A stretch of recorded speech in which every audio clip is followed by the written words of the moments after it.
Hello বন্ধুরা, কেমন আছো তোমরা? আশা করি খুব ভালো আছো। আজকে একটু বিকালের ভিডিও শ্যুট করলাম। তো দেখো, দুপুরবেলায় খেয়ে দিয়ে নিচেই মেঝের মধ্যেই শুয়ে পড়েছিলাম মেয়ে আর আমি।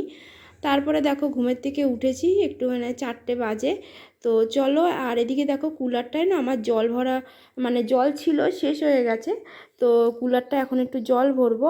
আর তোমাদের দাদাভাই মানে সন্ধ্যাবেলায় বাড়ি এসে কুলারটা চালায়। তো জল যদি না ভরে রাখি তাহলে চালাতে পারবে না। তো চলো ঠেলতে ঠেলতে কুলারটাকে নিয়ে যাই। যে কোনো চাকা সিস্টেম আছে তো খুব সুবিধে, মানে ঠেলতে ঠেলতে নিয়ে যাওয়া যায়। আর এদিকে দেখো তোমাদের দাদাভাই সেদিনকে পাইপটা বেঁধে রেখেছিল, হ্যাঁ, যে মানে জল ভরা, মানে বাসন মাজার জন্য আমার সুবিধা হওয়ার জন্য বেঁধে দিয়েছিল। তো এখন দেখো বাধ্য হয়ে এটা কেটে ফেললাম। কেটে দেখো কুলারটার মধ্যে, নইলে তো জল ভরতে পারছিলাম না। আর এখন এই টাইমটা না জলটা খুব স্পিড থাকে, হ্যাঁ, মানে এতটাই জলে দেখো দেখতেই পাচ্ছ খুব মানে স্পিড জলের। তো এই তাড়াতাড়ি জলটাও ভরে গেল। আর জলটা এই সময়টায় ঠান্ডাটাও থাকে, হ্যাঁ, ঠান্ডা বেশ ভালোই থাকে। তো সেই জন্য এই টাইমটায় জলটা আর কি ভরি। আর দেখো কুলারটা হাতে, ফোনটা ছিল বলে তো কুলারটা টানতে টানতে নিয়ে যেতে পারছিলাম না। তো ফোনটা রেখে তারপরে নিলাম। আর এদিকে দেখো পুরো এই অবধি জলটা পুরো ভরে নিয়েছি কুলারে। আর তারপরে দেখো চলে আসলাম বাসন মাজতে।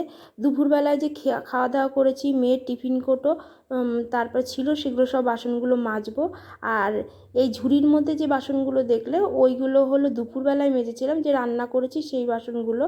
তো সেইগুলো দেখো তুলে নিয়েছি। তো আমার বাসন মাজাও হয়ে গেছে, এঁঠো বাসন বিকালের। আর দুপুরের বাসনগুলো যে মাজা হয়ে গেছিলো সেগুলো দেখো এখন রান্নাঘরে নিয়ে যাচ্ছি।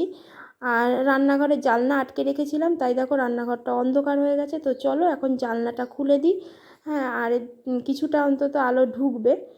আর রান্নাঘরটা কি বলো তো, গরম হয়ে আছে, টিনের চালটা একদম, মানে রোদের তাপটা লাগে তো।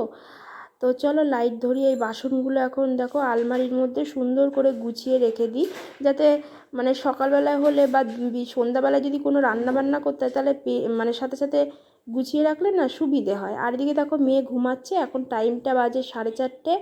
তো চলো, আর এই সামনের ঘরে চলে আসলাম। সামনের ঘরে যেখানে তোমাদের দাদাভাইয়ের কম্পিউটার থাকে সেই ঘরটায় চলে আসলাম। দরজাটা খুলে নিলাম। কি বলো তো, এখানে মেয়ে দুপুরবেলায় না স্কুল থেকে এসেই, হ্যাঁ, জামা কাপড় ছেড়েছিল, তো ওইভাবেই ছিল, আমি আর সেগুলো গোছাইনি। তো এখন গুছিয়ে নেব। আর এদিকে দেখো, আর এই ঘরটা জানলা আটকে দিয়েছিলাম দুপুরবেলায়, যে এত রোদের তাপ তো, তাই তো জানলাগুলো খুলে নিলাম। আর এদিকে দেখো স্কুলের একটা বোতল, আর একটা বাড়ি এসে আর একটা জলের বোতলে জল খেয়েছিল। আর এদিকে জামা কাপড়গুলো দেখো, এগুলো সব কাচতে দিতে হবে। আর জুতো এখানে খুলে রেখেছে, মানে বই খাতা সবই এখানে রেখেছিল, বই খাতাগুলো সরিয়েছি, এগুলো আর সরানো হয়নি। তো চলো এগুলো সরিয়ে নেব। তারপরে দেখো বিকালবেলায় এই টাইমটায় না মেয়ে ঘুমায়, তো তো এই সময়টা আমি এই বাসন মাজা, কুলারে জল তোলা বা ট্যাঙ্কিতে জল তোলা, এইগুলো কাজগুলো করে নিই। আর উঠোনটা দেখো একটু ধুলো ধুলো লাগছিলো, তাই একটুখানি ঝাঁটা দিয়ে ঝাড় দিয়ে নিচ্ছি। হ্যাঁ, কী বলো তো, ওই দরজার ফাঁক দিয়ে তো চলেই আসে, হ্যাঁ, গেটের ফাঁক দিয়ে। তো চলো এখন ধুলো তো আসবে, রাস্তার ধুলোগুলো, তো যাই হোক ঝেড়ে পরিষ্কার করে এখন দেখো ঝাঁটাটা ধুয়ে দিচ্ছি। আর এই ঝাঁটাটা দিয়ে ধোয়ার কারণ হলো, এই ঝাঁটা দিয়ে আমি ঘরটা ঝাড়ি, আমাদের ঘরগুলো ঝাড়ি। তো উঠোনের জন্য আমার একটা শলার ঝাঁটা আছে, কিন্তু কুড়েমি করে আর আনতে গেলাম না। তো এই ঝাঁটা দিয়েই ঝাড় দিয়ে দিয়ে তারপর এখন দেখো ধুয়ে দিলাম। হ্যাঁ, আর এখন গরমের দিন, যে করে ঝাঁটাটা শুকিয়ে, মানে টানের দিন, তো শুকিয়ে যাবে। তো চলো এবার উঠোনটা দেখো ভালো করে ধুয়ে দিচ্ছি জল দিয়ে। হ্যাঁ, আর তোমাদের দাদাভাই কাজের থেকে আসতে দেখো 7টা বাজবে, 7টা সাড়ে 7টা বাজবে।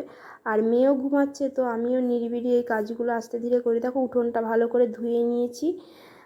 আর এদিকে তুলসী মঞ্চটাও ভালো করে ধুয়ে দিয়েছি। আর এই বালতিটায় আমি সবসময় জল ভরে রাখি, 1 বালতি, জানো। আর এদিকে দেখো এই পাশে কোণার দিকে একটা ছোট্ট একটা তুলসীর চারা বেরিয়েছে। হ্যাঁ, যতটা মানে একদম ছোট্ট, ভেবো না খুব বড়, কিন্তু আমি একটুখানি। আর ভিডিওটা এখানেই শেষ করছি। ভিডিওটা ভালো লাগলে প্লিজ লাইক